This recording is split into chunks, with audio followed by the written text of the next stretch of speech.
What's something your mother taught you that you only appreciated years later? When I was growing up, my mom had this weird habit that used to make me want to disappear into the floor. Every single time. We were out in public, she'd lean over and whisper these little observations about random strangers. Not like, oh, that's a nice dress type stuff. More like, see how that man is standing too close to that woman at the checkout? Notice how she keeps shifting away, but he keeps closing the gap? That's someone who doesn't respect boundaries. Mortifying. As a teenager, I'd literally walk 10 feet ahead of her in malls because I couldn't handle the secondhand embarrassment. While my friends' moms were teaching them how to do winged eyeliner or whatever, mine was giving me impromptu lessons on how to spot emotional manipulators and people wearing social masks. She had all these bizarre rules too. Never tell someone you just met where you live. Always park under a streetlight. Watch if someone's smile reaches their eyes or stops at their mouth. Notice if they touch you too much too soon. Pay attention when someone tells stories about their exes. I thought she was paranoid AF. Maybe watched too much Dateline or something. When I went to college, I made it my mission to be the opposite of her cautious, suspicious worldview. I was friendly, open, trusting. I'd share my location with new friends after meeting them once. I'd get in cars with people I barely knew for fast food runs. Every time nothing bad happened, I felt like I was proving her wrong. We grew apart during those years. Our conversations became surface level because I was tired of her asking a million questions about every person I mentioned. Does this roommate ever borrow things without asking? Has that guy ever gotten angry over something small?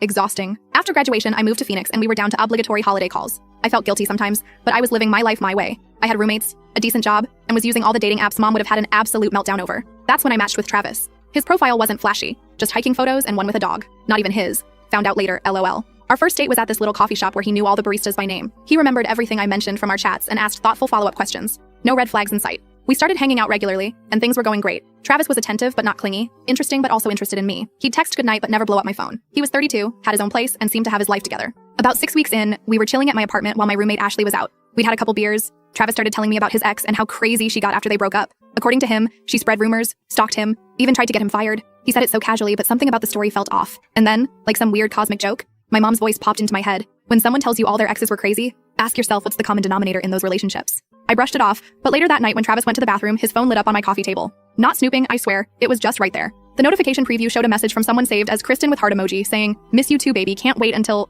That was all I could see before the screen went dark again. When Travis came back, I casually mentioned I saw a notification pop up. His reaction was weird. He got super defensive, grabbed his phone, and insisted Kristen was just a friend, and I was reading into things. Then he immediately tried to flip it around, asking why I was looking at his phone and if I had trust issues. My mom's second lesson echoed in my brain. Watch how people handle being caught in small inconsistencies. Do they explain calmly or make you feel crazy for noticing? Travis left shortly after, clearly annoyed. I was confused and second-guessing myself. Was I being paranoid like my mom? I texted my roommate Ashley about it and she suggested some light social media detective work. Turns out Kristen had photos with Travis all over her Instagram, including one from 2 days ago, captioned, "3 amazing years with this one." I confronted Travis over text. Yes, I know, but I was too shook for a call. Instead of apologizing or explaining, he sent me a novel about how I was just like his crazy ex for invading his privacy and how he was just having fun and I was obviously way too serious. So yeah, turns out my mom's weird lessons about watching for signs were actually solid advice. I called her that night for the first time in months. Now we talk weekly. And yes, I still roll my eyes sometimes when she starts analyzing the body language of people in my Instagram photos, but I'm not embarrassed anymore. Turns out moms really do know some shit.